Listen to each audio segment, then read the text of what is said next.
नमस्कार. आपण म्हणतो ना ही एवढी जीवसृष्टी आहे, ह्याच्यात अनेक तऱ्हेचे प्राणी आहेत आणि त्यात मनुष्य प्राणी सगळ्यात हुशार आहे. आपणच असं म्हणतो, आपणच आपल्याला हुशार म्हणतो, पण मला मात्र शंका येते बरं का आपल्या हुशारीबद्दल.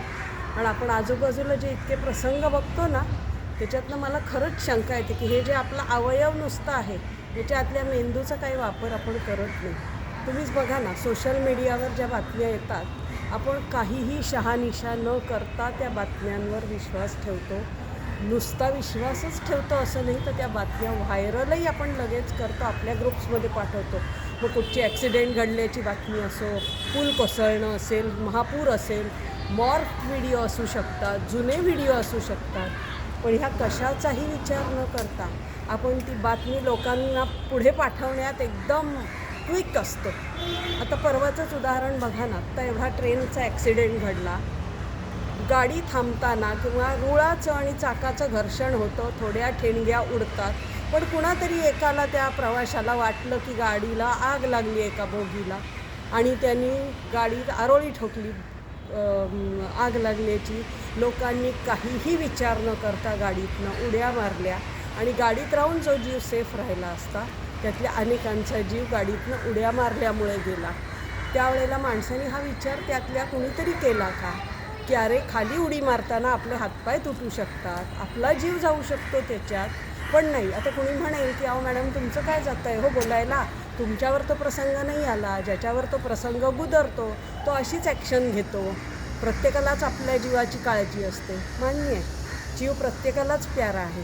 मग तो जीव जर का प्यारा असेल ना, तर थोडा त्या जीवाचा, आपल्या शरीराचा एक जो भाग आहे त्याचाही वापर करायला पाहिजे जीव वाचवण्यासाठी.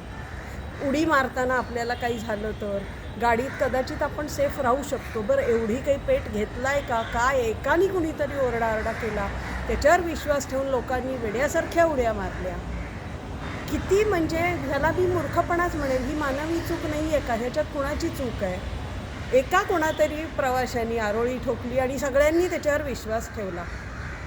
दुसरी काय, अनेक घटना आपल्याकडे हल्ली इन्व्हेस्टर स्कॅम आहेत. गुंतवणूकदार जास्त इंटरेस्टच्या आमिषाने पैसे गुंतवतात, आयुष्याची पुंजी गुंतवतात आणि नंतर फसतात, कारण ती कंपनी फेक असते. पैसे घेऊन ते लोकं पळून जातात आणि ज्यांनी पैसे गुंतवलेत ती लोकं, त्यांचे पैसे गेलेले असतात. माणूस हा विचार करत नाही पैसे गुंतवताना की आपण सगळे पैसे, एक तत्त्व आहे गुंतवणुकीचं, सगळं एका ठिकाणी ठेवू नये, विभागून करा इन्व्हेस्टमेंट. लोक कर्ज काढून जास्त इंटरेस्टच्या आमिषाला बळी पडून आपली सगळी रक्कम गुंतवतात. प्रत्येकाचाच कष्टाचा पैसा असतो. जास्त इंटरेस्ट म्हणजे काय, बँकेत 8-10%, कुठच्याही कंपनीत 10%च्या वर इंटरेस्ट रेट मिळत नाही. आणि जर का कोणी आपल्याला 25%नी आपल्याकडनं पैसे घेतं इन्व्हेस्टमेंट म्हणून आणि त्याच्यावर 25% परतावा देणार आहे, कुणाच्याही मनात ही शंकासुद्धा येत नाही की अरे हे खोटं असू शकतं, ही चालबाजी असू शकते, काहीतरी ह्याच्यात गडबड आहे. एवढा इंटरेस्ट कसा कोणी देऊ शकेल? आजच्या काळात कुणाला हे परवडेल? इतके रिटर्न्स कशातच मिळत नाही. आणि ही कोण कंपनी आहे जी आपल्याला एवढे पैसे देते? हा विचारच माणूस करत नाही. बरं, जरी ते खरं मानलं एक वेळ, तरी हे कोणाला तरी लुबाडल्याशिवाय तर शक्यच नाही आहे ना एवढा पैसा मिळणं.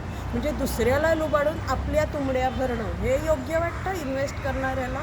आणि स्वतःच करतो असं नाही, आजूबाजूच्या 4 लोकांनाही सांगतो की तुम्ही पण इन्व्हेस्ट करा, अरे मस्त स्कीम आहे, मला मिळाले. सुरुवातीला ह्या कंपन्या देतातही रिटर्न, पण कालांतराने अशक्य होऊन जातं, कारण त्यांचा उद्देशच नसतो पैसे देणं, हा त्यांना फसवण्याचाच उद्देश असतो आणि त्याप्रमाणेच घडतं.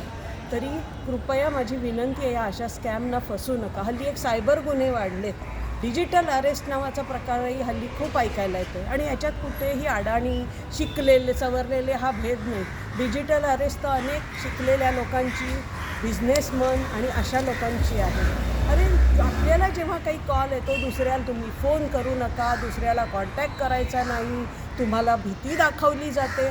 असे तुम्ही काय गुन्हे केले ज्यामुळे माणूस घाबरतो, पोलिसाला घाबरतो? येऊ दे ना पोलीस, जर का तुम्ही काही केलं नाही ना, तर तुम्ही पोलिसाला का घाबरावं? त्या डिजिटल अरेस्टच्या नादात कित्येकांनी आपले फंड्स घालवले. कष्टाचा पैसा असतो प्रत्येकाचाच. 10% लोक असतील जे गैरमार्गाने पैसे कमवतात, पण आपण आम जनता आहोत ना, कष्टानेच असतो प्रत्येकाने पैसा कमावलेला. तर मंडळी, कृपया या गोष्टींचा विचार करा आणि असे वेड्यासारख्या वागू नका.